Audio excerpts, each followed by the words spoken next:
Good morning, everybody. I'm in the kitchen and I'm making some oatmeal pies. I told you I was going to make a French coconut, and I still am going to make a French coconut too. But first, this pie recipe makes 3 pies. So if you got something that you're going to have to go somewhere and take 2 or 3 pies, you can make all this together and it makes 3 pies, just a regular standard 9-inch pie crust.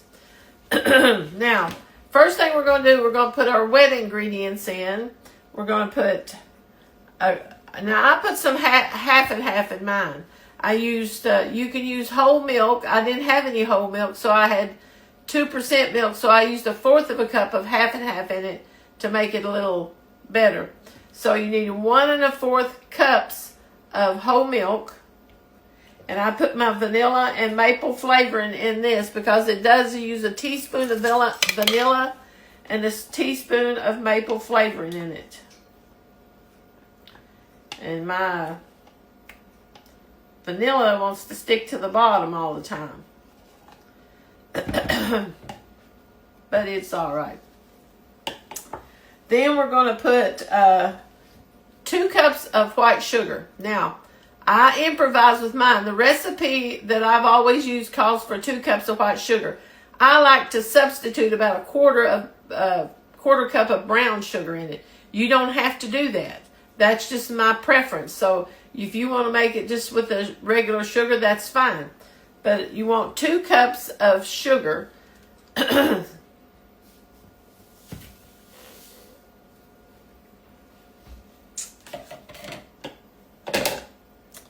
And you want 1 stick of melted salted butter or unsalted. It doesn't matter really, but I use salted because this recipe does not call for any salt anywhere.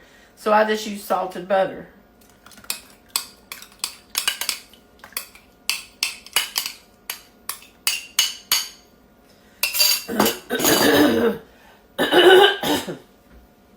Now, we're going to whisk this up just a little bit. I'm going to use my little whisk here.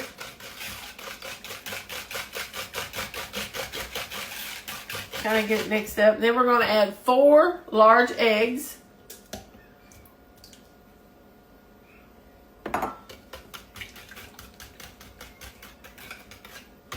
See if I can get all the egg yolks broke.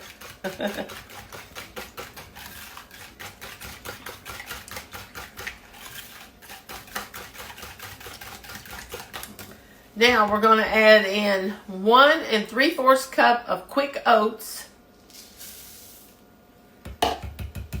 I'm going to do this with a spoon, I think. And 1 1/2 cups of coconut, shredded coconut. And I grind mine up a lot smaller so you're not chewing hay. You already, all y'all that watch me very long already know that. And a cup of finely chopped pecans. Now we're going to stir this up.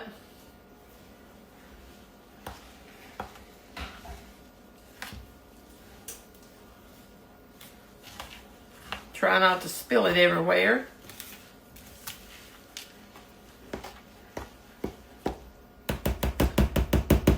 Let me get a bigger spoon.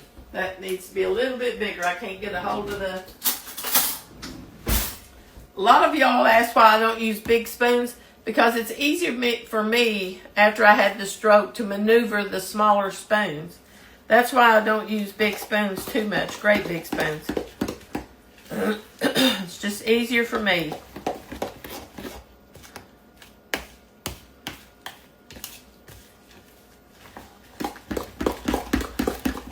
Now we want this mixed up really good.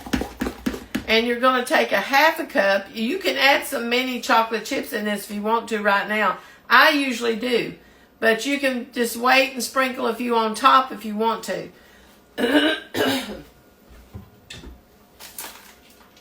So I'm going to get my mini chocolate chips out. And I'm going to put about 1/4 cup, 1/2 cup, something like that in them. Excuse me. I usually just kind of eyeball it and put what I want to in there. You're not going to ruin it, regardless.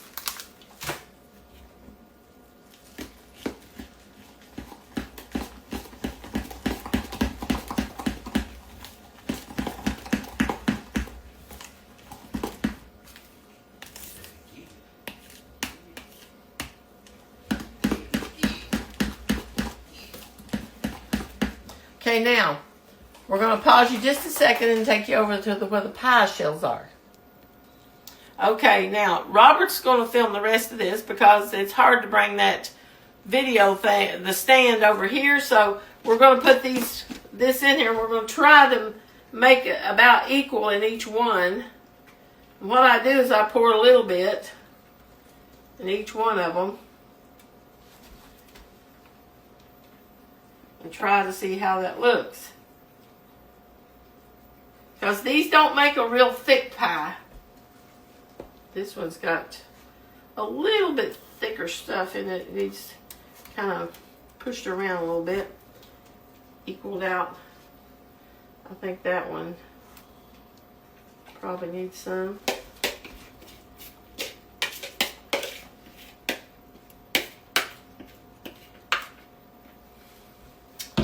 Now let me see how this one looks. I do this to kind of spread the oatmeal around so it's not all kind of centralized in one spot. They look about the same. You have to, when you bake them, you could actually measure it out if you wanted to, but it's not going to make that much of a difference because they're all going to cook about the same time. And you should have a preheated oven on 350 degrees. And we're going to bake these, I think, let me check for 48 to 52 minutes. So about 45 minutes you start checking them because your oven may not cook the same as mine. So you don't want to overcook them. So we're going to put them in the oven, then we'll let you see them when they come out. Be back in a minute. Okay, guys, I just took the chocolate chip pies out, or the oatmeal pies out. I got chocolate chips on my brains.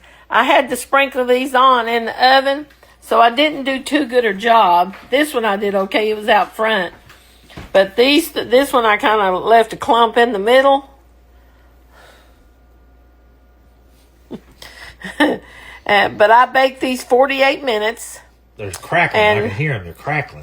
Y'all see, do you have husbands that busted your pie shells in the freezer? Hey, don't be blaming me, boy. Yeah, that's who does it, because I baby him to death. And I know how he is. He's like a bull in a china shop. No, boy. But anyway. Hey, I'm trained. I know not to break them. Oh, that doesn't change one thing. You can train him till you're blue in the face and he doesn't listen. He still just throws stuff on them. And hey, you know where these pies are going? They're going in somebody's belly eventually. They're going to some friends of mine and fans of Kathy. Okay, so Brett Farmer, I can't think of his mom's name. They live in Powell County, and she's always wanted Kathy to come to Natural Bridge State Resort Park in Slade, Kentucky, so she could meet her. So today at 4 o'clock, on the 100th anniversary of Natural Bridge State Resort Park, she's going to meet Kathy and get a free pie, I think. So Kathy might get a picture with Miss Farmer. And Miss Farmer, howdy. Bye. Well, guys, my advice is sprinkle your chocolate chips on before you put them in the oven. And my hair, I've got my little barrettes in there this morning because my hair has started growing on top again, and it's so thick that it just flops right down on my face if I don't do something with it. But anyway, we're getting ready right now in just a minute to make the French coconut pie. So stay tuned. I'm going to post both of them today if at all possible.